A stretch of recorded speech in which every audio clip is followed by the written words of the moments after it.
Bon après-midi. Donc, je vais vous parler un peu de l'environnement du CERN, d'une façon générale sur les missions du CERN, en n'insistant pas trop sur les missions scientifiques et techniques qui vont être couvertes par John et par Frédéric, en insistant sur l'aspect outreach et sur l'aspect training. Avant de mentionner quelque chose qui nous tient très à cœur à Robert et à moi, c'est une action de la Fondation Partager le Savoir en faveur d'un jeune étudiant palestinien. J'y passerai 2 ou 3 slides à la fin. Alors laissez-moi commencer avec les missions du CERN. Donc elles sont de trois ordres. Il y a évidemment la recherche fondamentale. Le CERN est un centre de recherche fondamentale.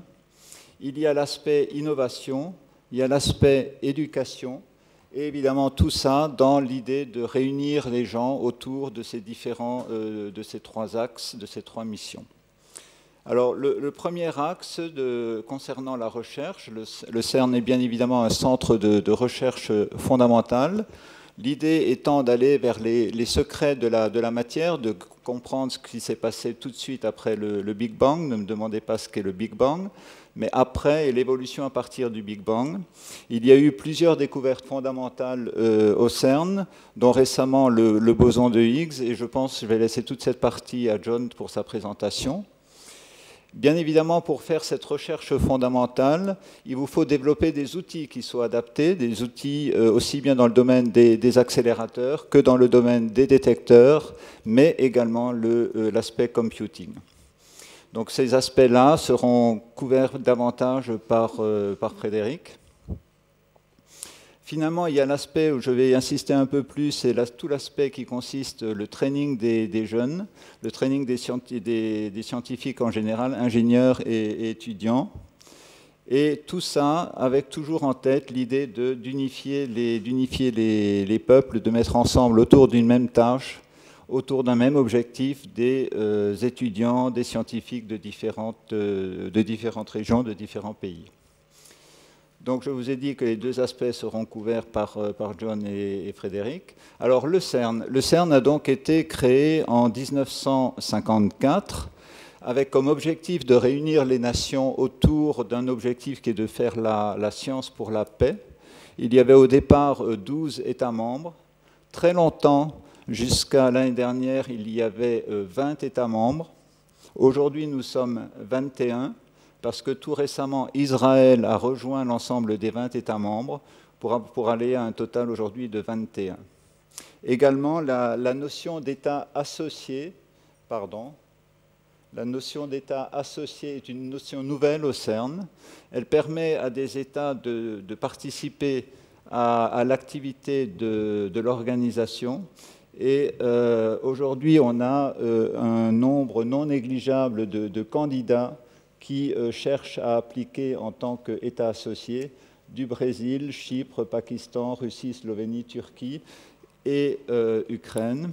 Alors Turquie, je l'ai légèrement highlighté parce que la Turquie vient de signer un accord d'association avec le CERN tout récemment et ne demande que l'approbation encore du Congrès du Parlement turc pour être totalement ratifié. Et aussi à signaler que tout récemment, nous avons eu la demande de la Croatie également pour figurer parmi ces futurs membres associés. Donc la liste, elle est en train de s'étendre. Donc on a maintenant 21 membres, un grand nombre de pays qui demandent à devenir membres associés. Donc c'est une très bonne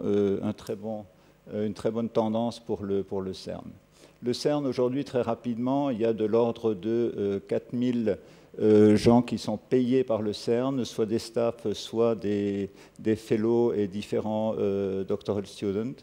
Mais le chiffre qui est important, c'est le nombre de 10 000 utilisateurs. Alors, utilisateurs, ce sont des gens qui viennent au CERN pour une période limitée dans le temps, pour réaliser une expérience et qui retournent dans leur laboratoire d'origine. Et je vous ai aussi mentionné le budget total de l'organisation. Alors voilà la distribution de l'ensemble des utilisateurs des installations du CERN par origine de l'Institut. Donc vous voyez aujourd'hui dans la région qui nous intéresse, qui est la région Middle East et North Africa, il y a très peu de pays qui sont actuellement présents en tant qu'institut. Si par contre, vous regardez la représentation en termes de nationalité, c'est-à-dire le passeport de la personne, vous voyez que la distribution, il y a déjà plus de pays qui sont concernés par la participation aux activités du CERN. Alors, de façon plus spécifique, pour la région Moyen-Orient et Afrique du Nord, voilà les différents types de contrats et de relations que nous avons entre le CERN et ces pays. En bleu, vous trouvez tous les pays avec qui le CERN a signé un contrat de coopération. C'est l'Algérie, l'Égypte, l'Iran, la Jordanie, à travers Sésame, dont on va entendre un peu plus dans le courant de l'après-midi, le Maroc, l'Arabie Saoudite. Tout récemment, il y a quelques jours, on vient de signer un accord de coopération avec la Tunisie et les Émirats également. Ensuite, il y a d'autres pays dans la région avec qui nous avons des contacts scientifiques. Vous avez la liste ici, ils sont représentés en orange. Il y a des pays qui ont participé au programme des professeurs, dont je vais parler un peu plus en détail tout à l'heure. Et puis, il y a une longue liste de pays qui envoient des étudiants pour participer au programme des étudiants d'été du CERN. Alors, le transparent suivant reprend essentiellement ce que j'ai dit. Donc, les différents accords que le CERN a avec ces pays, les possibilités de training, donc je ne vais pas m'étendre là-dessus. Il y a aussi des accords pour un soutien du CERN dans différents développements, et en particulier à l'accès, open access scientifique, et donc il y a eu des formations au Maroc et en Tunisie. Nous avons également en place quelques échanges en termes d'exposition avec l'Égypte, le Maroc, la Tunisie. Tout ça se fait avec aussi le soutien d'organisations telles l'UNESCO à travers le Basic Science Program. Et nous sommes en train d'étudier la possibilité d'avoir un soutien également par l'ISESCO, qui est l'équivalent de l'UNESCO, mais dans le monde arabe. Alors, une petite application de ce que je disais, ça concerne l'école d'Afrique pour la physique fondamentale. Il y a eu jusqu'à présent 2 sessions. Il y en a une en 2010 qui a eu lieu en Afrique du Sud, avec 65 participants. Il y en a eu une en 2012 au Ghana, avec une 50aine de participants, et vous voyez la distribution des pays. Évidemment avec une majorité en provenance du Ghana, mais ensuite une distribution quasi égale sur le continent africain. La prochaine école aura lieu au Sénégal, et vous voyez qu'on a un nombre d'applications très important, 320 applications, et une 60aine de jeunes seront sélectionnés.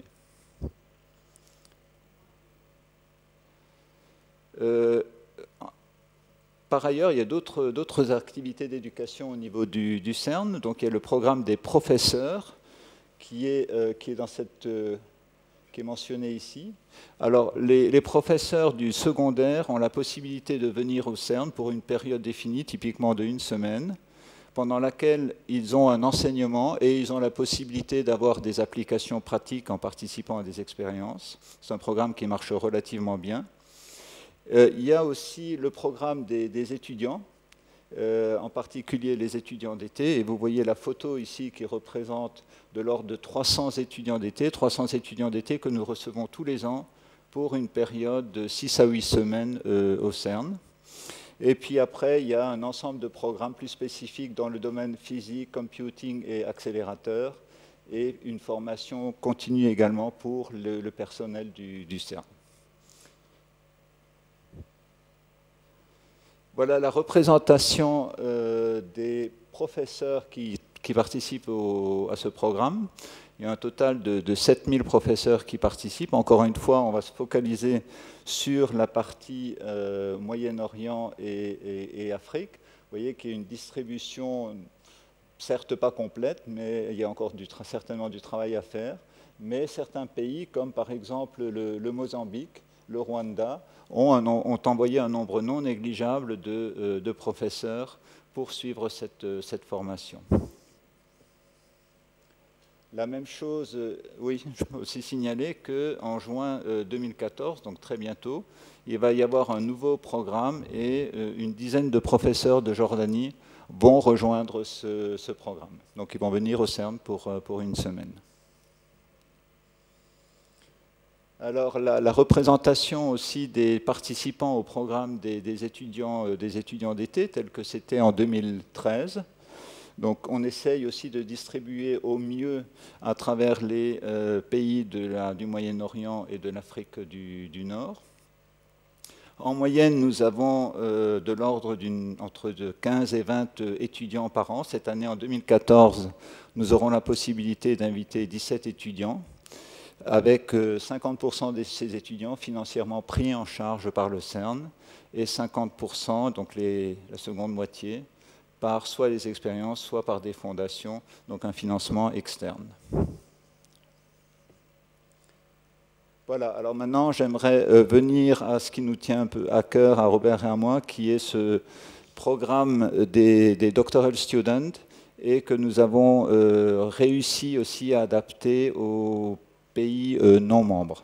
Je vais vous en dire un peu plus. Donc ce programme permet à un jeune de venir au CERN pour typiquement une durée de l'ordre de 3 ans, dans le domaine des compétences de la physique appliquée, de l'engineering ou du computing. Vous avez le détail des différentes disciplines là. Ce programme est limité aux étudiants, aux jeunes des États membres ou des États associés, mais grâce à la Fondation Partager le Savoir, ça a été ouvert, on a réussi à l'ouvrir aux États des non-membres, et en particulier à la région de la MENA. Deux accords ont été signés. Le premier a été signé en juin 2009, et vous voyez sur la photo le jeune étudiant qui a bénéficié de cette facilité, le directeur général, le président de l'Académie des sciences marocaines, qui était co-signataire, la Fondation Partager le Savoir, et puis un des donateurs, la Fondation Carnot. Donc ça a permis à un jeune étudiant de venir au CERN, et à la fin de ce séjour de soutenir sa thèse. Ce jeune aujourd'hui a une position de professeur associé à l'université d'Agadir au Maroc, et c'était notre première opération doctoral student. Ça a été suivi par un accord qui a été signé récemment, qui a été signé au mois d'août 2013 entre la Fondation Partager le Savoir et le CERN, et qui concerne l'ouverture de ce programme, non plus de l'étendre au-delà du Maroc et de l'ouvrir à tous les pays du Moyen-Orient et de l'Afrique du Nord. Il est stipulé dans ce contrat que c'est la Fondation qui organise la sélection du candidat et que cette sélection est ensuite proposée au comité du CERN pour une approbation. Et le deuxième point, c'est que le financement de cet étudiant, donc qui est sur un contrat CERN de doctoral student, passe par la Fondation Partager le Savoir, qui doit assurer un financement en trouvant des parties, des fonds externes. Alors, donc, une fois cet accord signé, nous avons eu l'ambition de faire venir au CERN un étudiant palestinien. Et donc la Fondation a envoyé à 3 universités palestiniennes, dont vous avez les noms, An-Najah, Birzeit et Al-Quds, des demandes, des propositions de candidature. Nous avons reçu 3 candidatures. Et en juin 2014, le comité de sélection a été mis en place. Pardon ? J'ai dit ? Janvier 2014. Le comité de sélection a été mis en place et nous nous sommes rendus à Ramallah pour auditionner 3 candidats. Sur ces 3, nous en avons sélectionné un et qui a été ensuite accepté par le comité du CERN. Donc depuis le 1er avril, donc, les choses sont allées extrêmement vite. Depuis le 1er avril, ce jeune homme, M. Alstati, est un membre actif de l'expérience Atlas. Il est donc sur un contrat CERN. Il contribue à l'expérience Atlas en travaillant sur une partie du détecteur qu'on appelle le Inner Detector. Et il travaille sous la supervision de deux physiciens marseillais, qui est l'université qui a été rattachée à ce projet. Donc M. Alstati est également enregistré à l'université de Marseille. Alors les fonds ont été assurés pour la première année, et ceci grâce à la fondation Marguerite, dont je vous ai mis un lien pour trouver plus d'informations. Et donc ça c'est pour une première année, et la fondation va devoir assurer les fonds pour une deuxième, voire une troisième année. Alors voilà, donc ça fait l'objet d'un article dans le bulletin du CERN, et vous avez la photo du jeune homme, M. Mahmoud Alstati, qui est, je peux dire, a pris ses fonctions donc au 1er avril et qui est rentré très rapidement dans le business et dans le quotidien des activités. Voilà, merci beaucoup.